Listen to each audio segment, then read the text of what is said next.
All right, welcome to another session. This one's quite a bit on video, and it's actually a repeat of a tutorial we did many years ago, back in the days of version 4, I think, PD Pro 4 or 4.1. We had a lottery ticket kind of lottery scratcher ticket demo, and I wanted to go over that again now because we have some additional tools and additional ways to do certain things. What you see here are really two brush strokes. There's a first one in the first up here to reveal the U, and then there is a second scratcher brush stroke to reveal the rest of it. And I don't know if we could have done that in version 4, but now there are some nice tools to edit and copy paste segments from one video back into another one. And there's a couple of other things here. So let's see what we start from. Right. We essentially will be using this tool here, the Stroke Replayer, that you can access from the animation menu. It's actually called a Stroke Player here, but really the purpose is to replay a brush stroke. And with that I mean if you have a brush of some sort, and let's say the mode is the regular default mode, and let's say you paint in yellow, or not. I'm probably in a slightly different mode with this here. But whatever it is, as you're painting, you can take that brush stroke. Let's say, for instance, we have this image here, and we do one kind of circular motion here, like a spiral going to the center, and then we undo that, and you want to replay. So current frame, do a replay on the current frame, and so you see it go along that. And sometimes you want to change the brush and then do something along the exact same path. So that's one way to do that. You can also say spread that across the entire frame sequence. So if you actually have something like this one here as a start, no wait, this one. If you have this one here as a starting animation where really nothing is animated, but you want to have some sort of a, I don't know, motion, something going across there, undo that and then play it or replay it against all frames. What that's going to do is it's going to add this little thing as sort of an animation, right? Maybe this would not be a brush image, but rather something like an image like of a mouse or a car. And you see it can align, it can change its direction based on the path in which it's moving. So there's lots of uses for that as well. The next one is to do this not over all frames, but just over a range of frames. So if you also want to do something like this here, but only over a subset of those frames, you could choose the range mode and then say, let's do that only on the last, let's see, we go to 89, but only starting from 80 or something like that. Maybe a few more, let's say from 60.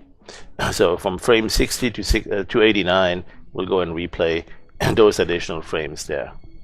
And so we see a little bit of action. It's actually, this particular brush got reset to a smear mode, so it's barely visible there. What I need to make sure is that I also keep the mode where I want it. So let's go do that.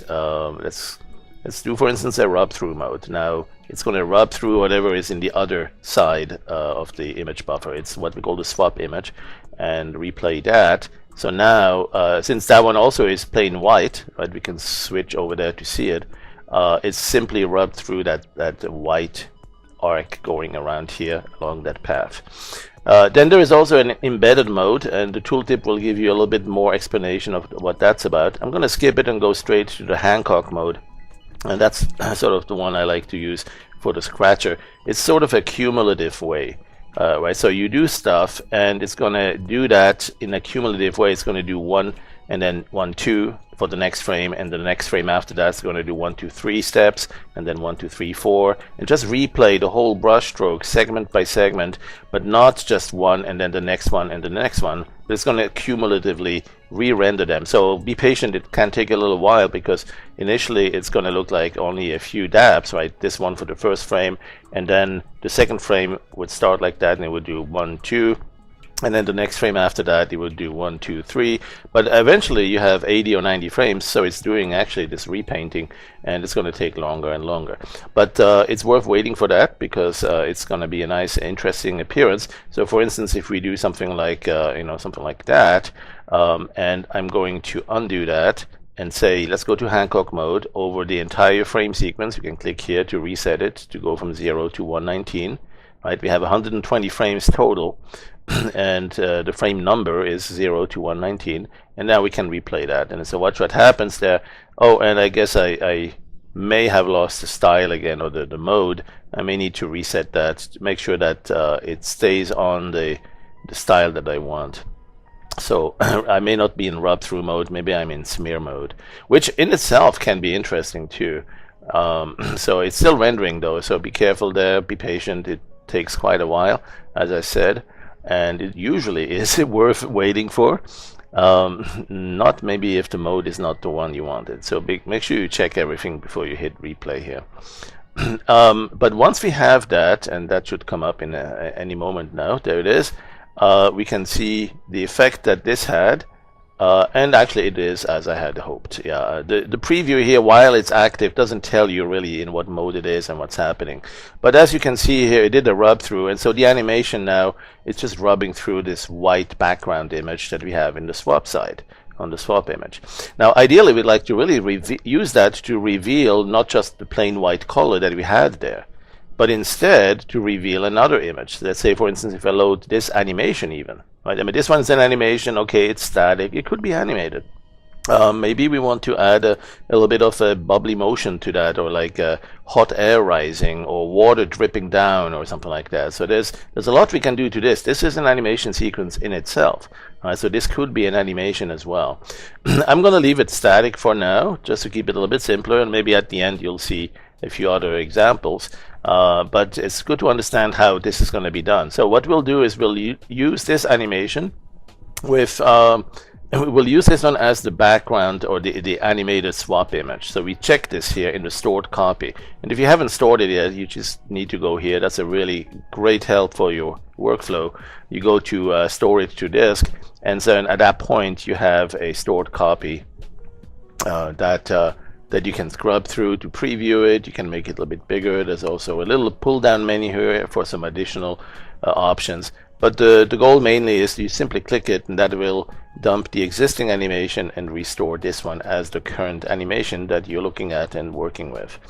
Alright, so that said, what do we do in order to make this the background? And then we go back to this one to scratch over it and reveal parts of the background.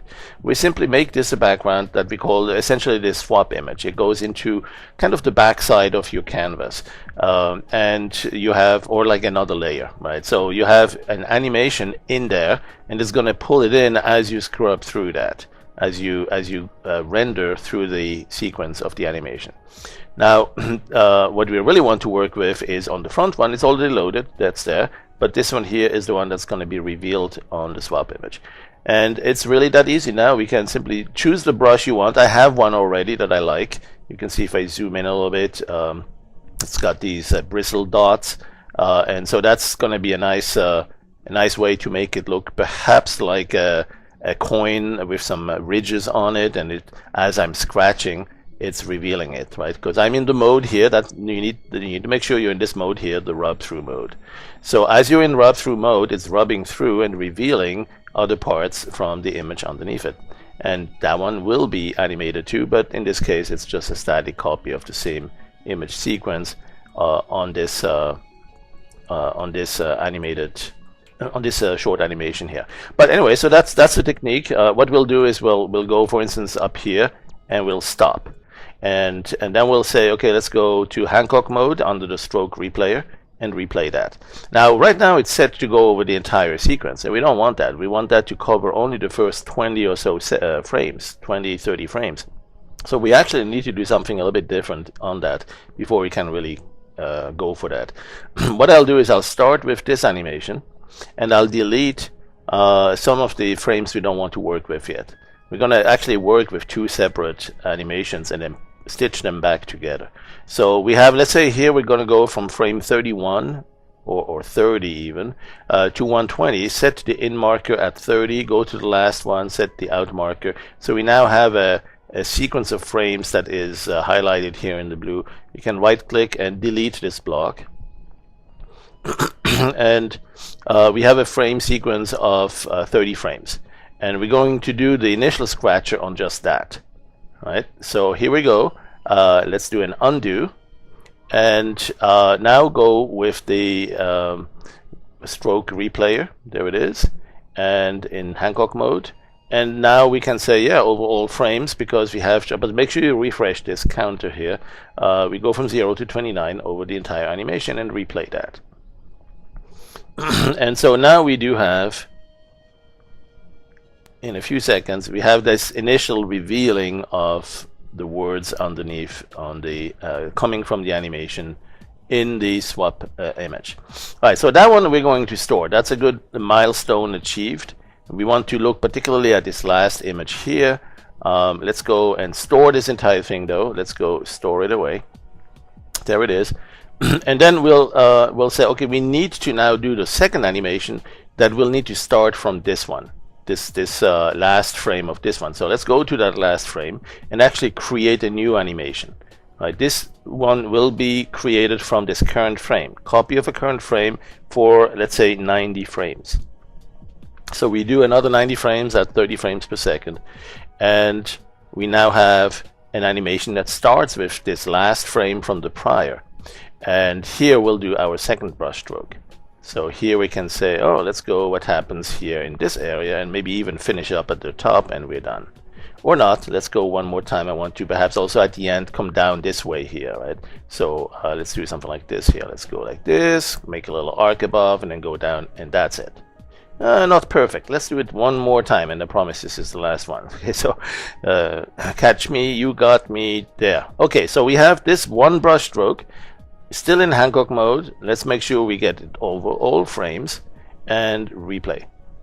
So now we have from frame 0 to 89 in the second clip, where we're adding an additional scratching sequence. This is the second brush stroke. And so now then, once this is done, the question is, well, how do we get them back together, right? We have a first clip that's 30 frames long and another one that's 90 frames long, and we want to put them back together so it looks like one continuous sequence. Now, many times you'll have your video editing tool already, and you just put one in and the other clip in, and you put them back together in your video authoring tool, right? Whether that's Premiere or whatever it is, some great tools out there to do some advanced linear or nonlinear video editing. Even the free tools, there's plenty of great tools out there to work with video. Here we're working at the level of those individual clips, and sometimes you just want to put them together even here, and you can actually take one clip, copy it into the clipboard or into a special area, and then switch over to the other clip and insert the copied one or paste that in front of a particular frame, like the first frame of the second clip. So I'll show you that as soon as this animation is completely rendered. and then we'll show you a few other things, because once we have this animation stitched together, we can do some more transforms. We can use it as an animation in 3D Designer or PuppyRay to make it an animated terrain that looks kind of funky, or we can map it into a 3D perspective, tiles and that sort of things, all sorts of funky stuff we can do with that. But first we need to get to this clip. So we have this clip done now. Let's see. Oh, now one thing I may have forgotten to do is to undo the most recent checking. When I click the replay, I'll have to rewind my video here, pun intended, replay the video. I may have forgotten to undo this, so this frame was already fully revealed. No, not a big deal. I can fill back in the prior image. All right, I can go to this one here and store this one, for instance, store a copy, and then go to this frame and store this one back. So restore it. So we have two frames here that are doing this, and gradually we're revealing the second brush stroke. That's what we want. So now let's store that, and we have a second one here. So we have, and the first one here, that one is the first 30 frames, and then this one here is 90 additional frames. What I'm going to do is I'm going to copy this one. So first I'm going to load this, click it to restore that, and we have this very initial sequence here. And what I'm going to do is select it all. So you could go to the first frame and set the in marker, and then go to the last frame and set the out marker, and you see how the blue box here selects everything. Another faster way is you right click on this and simply say select all. And then at that point you simply copy it. Right? You say copy it. Well, where does it copy? Well, it copies it to, you don't need to know, clipboard maybe, or some temporary disk location, hard drive, whatever. It copies it, and we can paste it later on, even into another animation. So now that I've copied that, I'm going to replace, I'm going to reload this one. I'm going to restore this one. This is our longer second animation, and I want to go to the first frame, and the one I just copied, I want to now paste it in front of that. When you right click on that first frame, you can see insert block before current frame, and that's all it takes. And so now we have inserted the first 30 frames from that first animation into the beginning right at the front of the second animation. Now there may be one frame or two that are duplicates, right? And we have some tools to remove them if you don't identify them, which one is which. But we don't need to worry about that too much, because it's one frame out of so many. It may not be visible as a pause or a stop, so it's just fine. Now, one thing you need to do at this point is always store. Save often, or at least store it to disk in case the program runs out of memory, your battery runs out of power, or somebody unplugs it, or whatever it is. You don't want to be losing all that stuff that's just in memory. Keep it at least on the hard drive somewhere. And so the next thing we could do here is perhaps add a little bit more extensions at the beginning. Let's say if you look at the very beginning here, we start animating right away. Right? Maybe we want to actually give it 1 or 2 seconds where we don't see any change yet. Right? So one thing we'll do, we'll go to that very first frame here, and that very first frame will simply copy paste it a few times. You want to go about it slowly. You do a copy, copy frame, and then stay at that first one and say insert before current frame. So you got 2 frames that are identical. This one already is different, but you have 2 that are identical. So what you can do is now define a block here and say select this one as the in marker, go this one, set the out marker. You now have 2 in a short block selection. Copy that block, copy block, and insert it in front of this frame.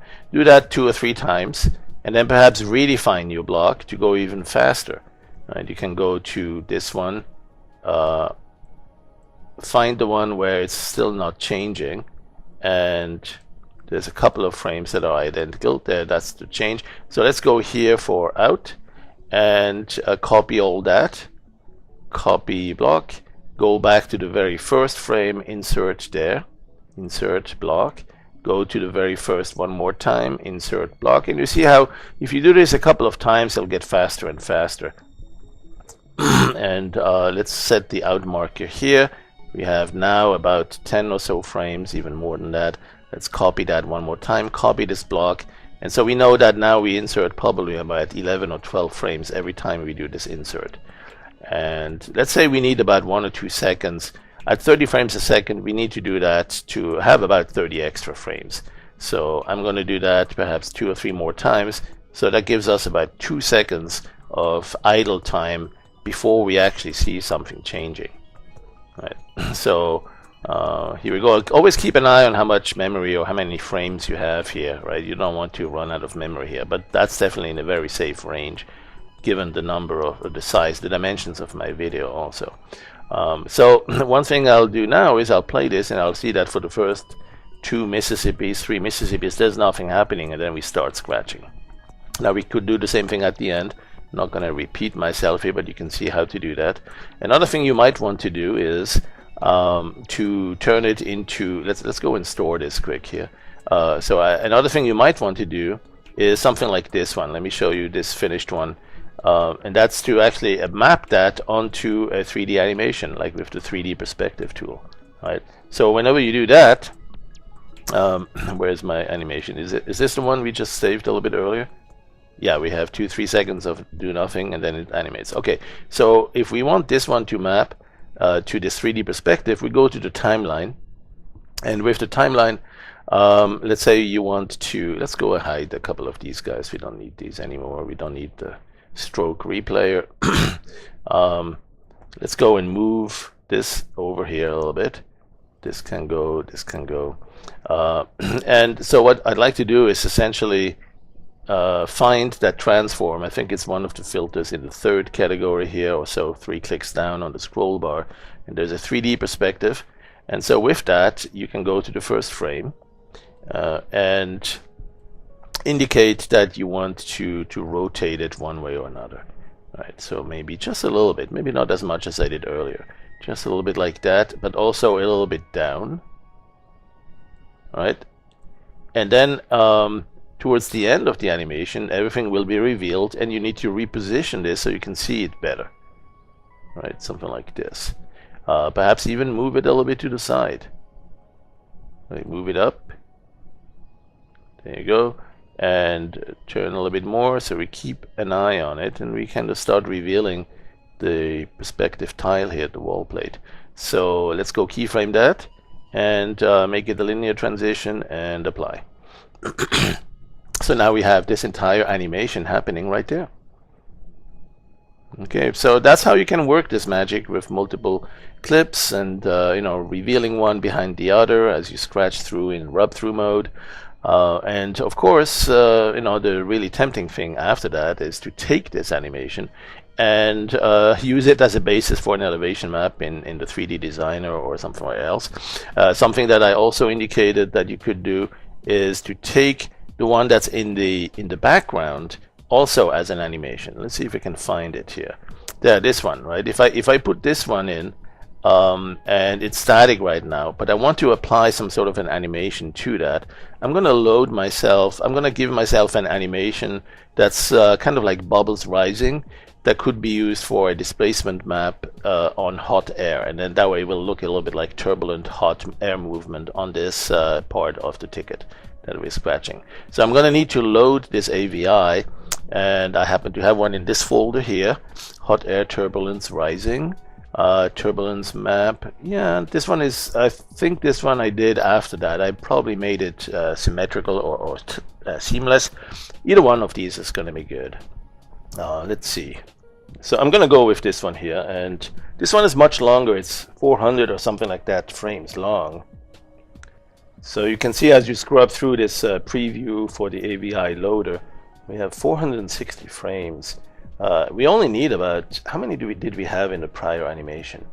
About 100 or 150 or so. That's about what we need. So I'm going to go with a shorter count here. We don't need to load that many. It's okay if it's not the exact same count though, as long as it's more, because otherwise it would stop on the last bubble rising animation frame. Let's give it about 200 here and to do that. So we have a much smaller animation here, by the way, much smaller dimensions. That doesn't have to be, it can be the same dimensions as the one you want to distort, but it doesn't have to be. All right, so what I'll do is I'll store this one, and what we'll do is let's store it to disk. So this is our rising air. Right, let me play it at regular speed. You can see that here. So it's a combination of multiple bubbles at different sizes, and it allows us to create this elevation, this animated displacement map. The way we do use it as a displacement is, of course, we say, okay, here's an animated swap image, and we want to use that with a displacement filter. On what? Well, on this one. So let's store this one back in. Here's the animation, 120 frames long. And we want to apply this rising bubbles animation. Two places where you can find that. One is the timeline itself. And so there's, if you click on this menu, you'll see towards the bottom, displace by swap. Composite with swap, composite with sequence. There, displace by swap. So that can be used to do a displacement. And if you have a static displacement, it looks kind of icky. But but if you do just a little bit of it and then scrub through that, you notice that we have an animation on that because it pulls in this stored animation as the animated swap. So we can quite easily create this movement in a sort of an animated fashion. There is another one. There's a cloaking display you could use as well. Sometimes that one looks even fancier. And then the pool display I think is really cool. But again, that everybody has their preference there. Do you like very short, small ripples, very fast ones, very slow ones? So many different ways to make this. Look at that one. That's a strong displacement. So let's go do this one, right? I'm going to apply that. And in fact, you could, since you're in the timeline editor, as opposed to getting it directly here from the filter, displace by swap, where you do have a few more, like the color twirl. I definitely recommend looking at that one. Normal display. So there is a couple of other ways there, but it's the same amount all across the animation. Whereas here, you can, in the timeline, you can even keyframe the intensity of these parameters. These sliders here can be keyframed. So let's say you don't want any at first, any displacement.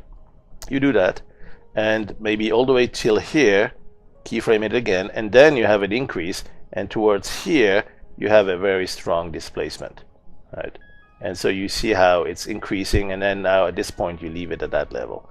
All right, so apply that. And so now you see nothing first, and then it starts bubbling. It's almost like we reached a boiling point, right? And then suddenly the water is bubbling up here. If you don't like it, hit undo. But I like this one, so I'm going to go and keep this as what we see in the animated swap. We're going to store that. Let's go animation and store. So now we have a better animation. This was the original where no animation really happens. And then this one here has the animated turbulence applied to it. That's the one we want to use now as the animated swap image while we go and scratch over it again. So I think this is, was it this one? No, that's not the one. Where is my unscratched ticket here? Maybe I'll just need to create one myself again. This one is not it. That's not it. That's not it. Oh, it's probably this one down here. Right, so this one here is my original. That's just the image. You know what? I can do that. There's another one here. That might be it. Nope, that one's scratched also. All of these are scratched. I must, oh, maybe it's still minimized here somewhere. Yeah, that's the one. Okay, now I don't remember how many frames this one has. Probably 120. Coming in. Yep, there it is, 120. We can click this button here, this big icon in the upper right corner, to kind of see them both at the same time, the main and the swap image. And then so as you scrub through that, if you have this enabled, you can see that at the beginning there's no animation, and then gradually it starts animating those rising bubbles. But we need to reveal that, so let's do that now. This time I'll do it in just one scratch.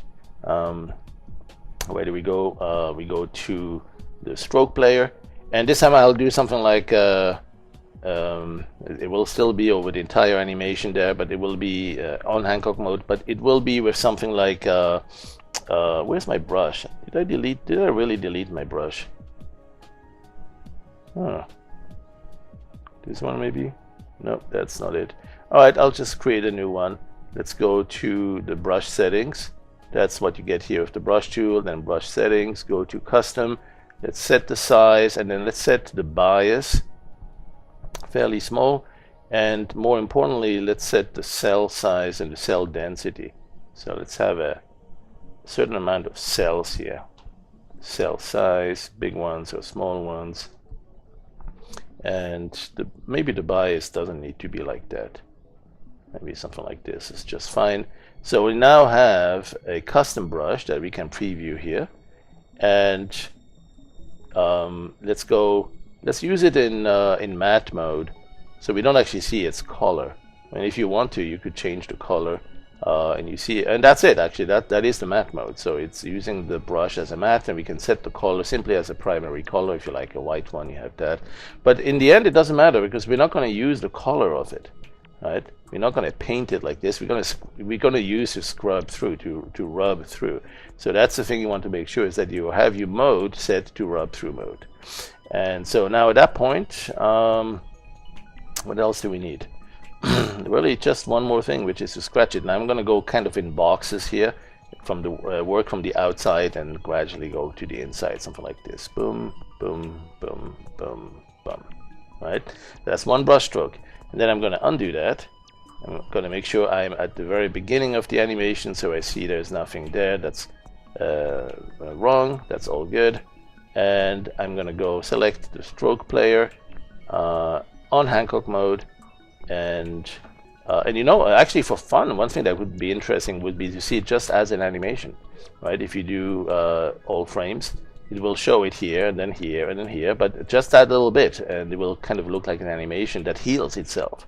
That'd be actually an interesting one to try too, especially if we add the ghosting to it. Then it will actually heal back over 10 frames or so rather than immediately. Let's try that. Let's replay. So you see this animation there, and we just have a little window to the text that's being revealed, but it's not actually revealing it. And if you want that to kind of have a little bit of a ghosting trail effect, go to the timeline and look for the animated category at the bottom where there's a ghost, and give it perhaps 10 or so levels. And it's rendering that one backwards for some reason, but it works. And then in the end, we have our animation here with a little bit of a ghosted revealing that's immediately healing itself. The reveal heal. Not what I need, so let's go into the other option, which is the Hancock mode. That's ultimately the one I really want and care about. Let's go and replay there. Same brushstroke. And by the way, if you ever create a brushstroke you really like and it took you a while to develop it, and you want to keep it, you can save it. There's a save and load to save your brushstroke to use them elsewhere or later. All right, so this, I think, pretty much completes some of the things you can do with the stroke replayer. There's one more option we didn't explore here. I'll let you do that, the range mode, and the embedded mode rather. But for the most part, I think this is one that you want to understand how to use, the Hancock mode, which is a cumulative mode essentially. It keeps rendering always from the beginning of the brush. You see here where the brush starts every time, and it keeps rendering longer and longer subpaths of it, right? It gets longer as it goes across the entire path, that entire brush stroke. And then once it's done, you have an animation that reveals exactly all that action. All right, thanks for watching.